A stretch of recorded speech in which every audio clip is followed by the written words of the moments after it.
Good morning. Good morning. Dawn Novi here, Director of Corporate Culture for Innisfree Hotels. Happy to see you all. Would you all be willing to introduce yourselves? Sure, absolutely. Good morning. I'm Sasha Deniva. I'm Assistant General Manager at the Holiday Inn Resort Pensacola Beach. I'm Erica Willis. I'm the Human Resource Manager at Hilton Pensacola Beach. I'm Megan Spears. I'm your banquet captain at Hilton and Holiday Resorts on Okaloosa Island. I'm Liz Rhodes. I'm the General Manager at Hilton Garden Inn Orange Beach. And we have with us virtually Maggie Prast, General Manager of the Mercantile Hotel in New Orleans. Want to say hi, Maggie? Hello, everybody. Great. Yes, hello, everybody. We have a few others that are usually with us that couldn't make it today. That's all right. I'll catch them up. What I want to do is pick up where we left off in our conversation about checking out paranoid fantasies. Would someone be willing to read the definition for us just to get us started again? Paranoia is distrust of an individual or group based only on your feeling. It is about what you think others are thinking without any proof. When you have suspicions about the intention or behavior of others, check out your feelings with the individual or group before jumping to conclusions. By checking out your paranoid fantasies, you can identify, reduce, or eliminate your suspicions. Great. So making sure that we're always taking it back to us being in the frame of mind about how we're going to share this with people who have never heard it before. So we know, because the terminology is something that people are not used to, that if we're charged with teaching this to people or sharing it with people, in order to be prepared, we have to anticipate that there's going to be either some pushback or maybe even some funky nonverbal language, like what is that? And then maybe the occasional, I'm not saying that, right? Everybody has their own way of responding to it. I'm curious if you've already faced that and how you responded. Liz, you got anything? I mean, I have had a few of my employees not know what checking out paranoid fantasies was, but they were doing exactly what a paranoid fantasy is. Mm-hmm. So they would have made up a story in their mind somehow that was so completely wrong that when they came to you, you're like, did you ask the person that you were thinking about this? Like, did you ask them if that was their thought? Because I don't think what you're thinking is how they tried to portray it to you, and they're just like, no, I didn't think. I just assumed that they will say didn't like me because they gave me an extra shift to do, or they gave me an extra task to do. I figured they were punishing me because I didn't do something for them that week or something, like my manager was just punishing me. And I'm like, I don't think it was that way. You may want to check out a paranoid fantasy because you've created a story in your head and you're playing on it, and now your thoughts are just going in a whole disaster, and you're creating a story that isn't even real just because of your own made up thoughts. So you should go talk to that person just to check out to see what exactly happened and why you're doing extra shifts or extra tasks. Exactly. It's interesting. One of the things that I find helpful is that checking out paranoid fantasies, the way that it's framed, it definitely lets you know that that's a tool to respond to situations. But I make sure to break it down to let people know that the most important part of being able to use this tool the right way is to first be self-aware. To grow your level of emotional intelligence, if you will, so that you realize that you're having a paranoid fantasy, and then you know how to respond to it.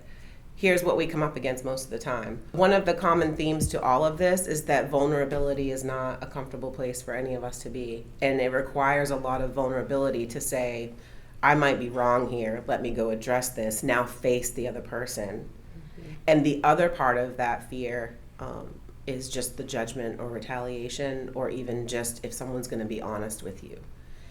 So the other part about communicating what checking out paranoid fantasies is also the responsibility in the context of this culture to make sure that if someone does come to you with a paranoid fantasy, you have a responsibility in your accountability to be honest with what they're approaching you with. That's something we don't talk about a lot. Yeah.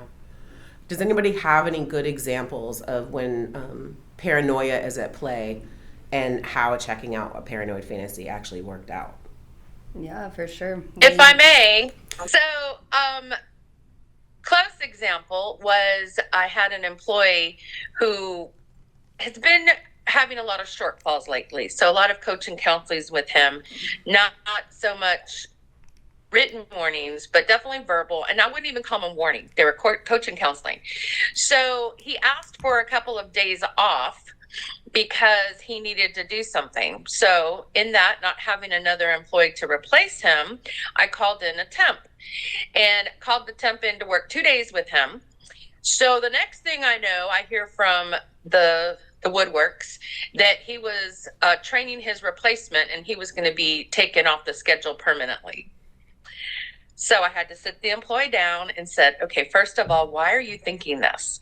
Well, because I've been messing up a lot and you've been having these discussions with me and now, I'm training my replacement. No, you're not. You're training somebody to step in for you on an on-call basis because you need some days off. And, and then the discussion was, if you start to feel like that, you're turning this into a volcano when it was a rumble in your head.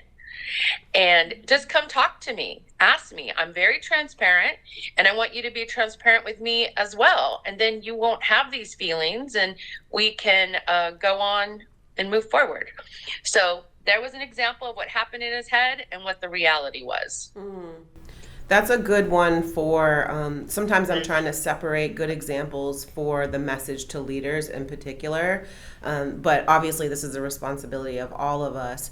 One of the ones that I think is the most challenging is when someone has a paranoid fantasy about something that's actually happening. And that part that I told you about, the responsibility of responding honestly. The example that we use a lot is that, because it happens to a lot of us, that when we walk into a room and people are talking and then that group just stops talking, we're like, hold on, like who of us doesn't go, why are you not talking? And immediately like, are you talking about me? It also says in the definition to check out your feelings with an individual or a group before jumping to conclusions.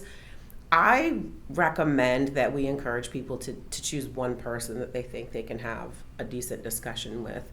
Approaching a whole group about a paranoid fantasy is easy for a whole group to have one look to one another and say, no, you're crazy. That's not what's happening, right? Pick one person, have individual conversations. I think that's what works best. But the other part of that is approaching it in a way that you're being honest, that that's how you feel, but you're saying it's a paranoid fantasy because you want the other person to know. I realize I don't have proof of this, but I'm really asking you to be honest with me.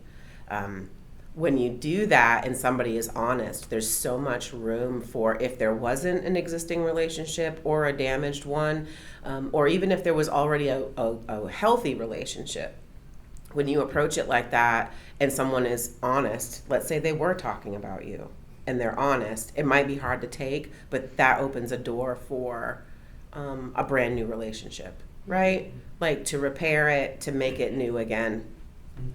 I think that's really important to make sure that we mention to people because that is attached to the number one reason why people don't use the tool. They usually, and that's actually been a conversation a lot lately, they don't use the tool because they think they're not dealing with another honest person. I know I've experienced that myself. Yeah? For sure, definitely. Would you be willing to share? Well, especially if you're going to somebody that's probably more one-sided. You probably have to go to somebody who could definitely see both sides, that understands, their possible other side of point of view and then your point of view. They understand that both are, valid. Feelings are valid. We're not supposed to dig them deep because they just explode. But if you talk to one person that only has your best of interest, they're automatically going to think, they probably are. They might even intensify that paranoid fantasy. So going to one person definitely is a lot better than a group, but making sure you choose the right person, somebody that could help you see both sides, that way it just doesn't fuel your fire. It definitely will help. So Yeah. And if there's nobody there that you feel like you could have that conversation with, like everything here, it requires not only vulnerability, but actually quite a bit of courage too. Because we could feel like our back is in the corner about something and know that we still have the responsibility to address it. Because if we don't, then it's going to fester and grow for us. So we're going to pick up where we left off last meeting. We were talking about checking out paranoid fantasies. I want to continue that conversation and make sure that we're really dissecting this tool. This is one that people sometimes have a hard time using. They also have a hard time recognizing their own paranoia and their thoughts, and then also their responsibility to check them out with people. So let's read the definition. I'll do that, and then if we can start left to right, or anybody chime in when they feel compelled. We're going to go through sentence by sentence and make sure that we are putting ourselves in the position of a trainer or facilitator who's delivering this to team members for the first time. So let's make sure we're making all the points. Checking out paranoid fantasies. Paranoia is distrust of an individual or group based only on your feeling. It's about what you think others are thinking without any proof.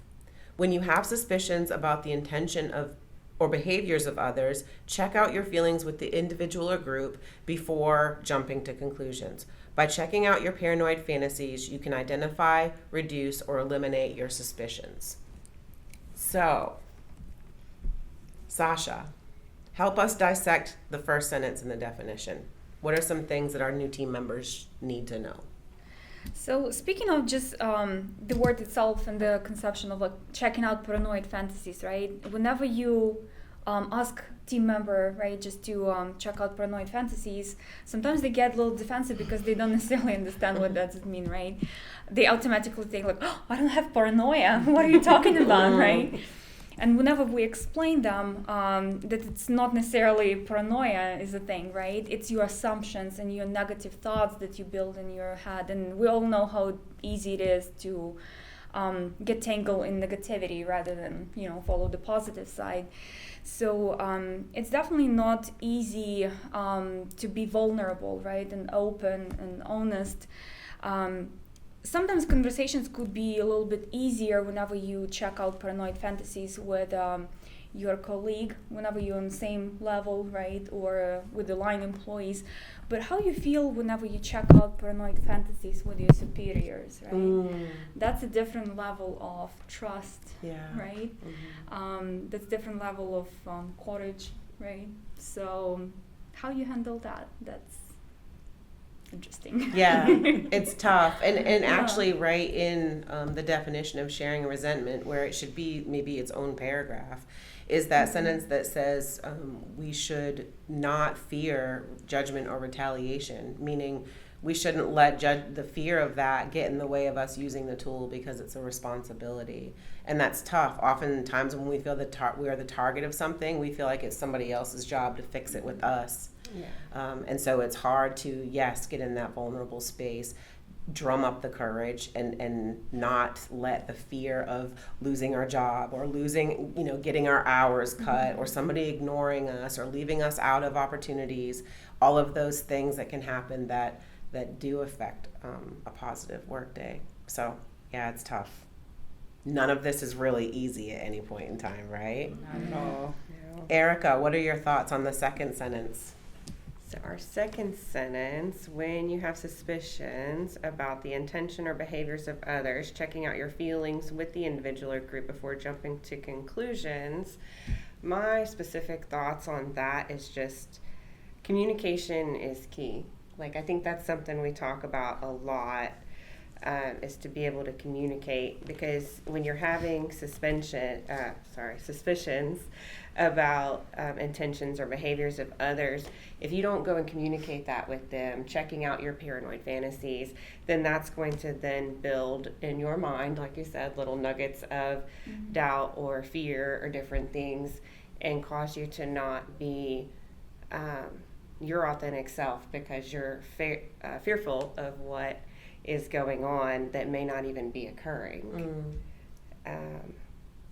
So if you go to the group before you do all of these things, then when you're able to go to someone and check out your paranoid fantasy, you're able to save all the mistakes, you can call them, I guess, or things that would have happened otherwise.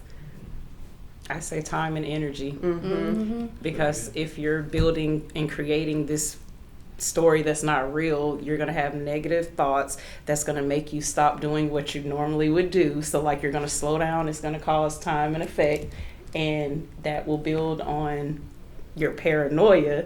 And if you don't check it out, pretty soon you're going to be like a dynamite and explode Yeah, I at love any that. time. Yeah, time and It's energy. also really stressful and painful to carry thoughts that people don't respect you, or that they're getting away with disrespecting you and involving other people, leaving you out of things. That's a stressful feeling that can make people lose sleep at night, not want to come to work. And that ends up resulting in, what do they call it, quiet quitting, Yep. where people start doing the things where they're not as involved in their work, or the people at work, their performance suffers, and then eventually they leave, and it could have all been based on something that could have been addressed. And sometimes when people don't use this powerful tool in checking out their paranoid fantasies, they tend to isolate themselves, from community as well, and it could also lead into building like secrets or lies. Simple things like, I don't think that my manager likes me, so I don't know what's going on, like she probably so mean, it also creates a damaging reputation, right, for somebody, when it could be simple, not true. It's just assumptions. It has no Absolutely. facts. Absolutely. Yeah, great job breaking that down. We spoke earlier about what happens when we're not wrong. And what happens if we don't find out that we're wrong? What happens when we check out a paranoid fantasy and we get a conversation, but we still don't believe the other person?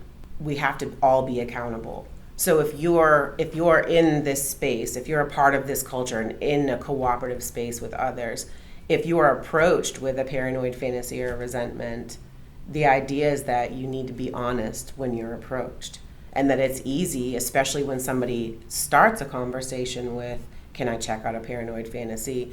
You've now set yourself up for someone to say, "Well, you're paranoid."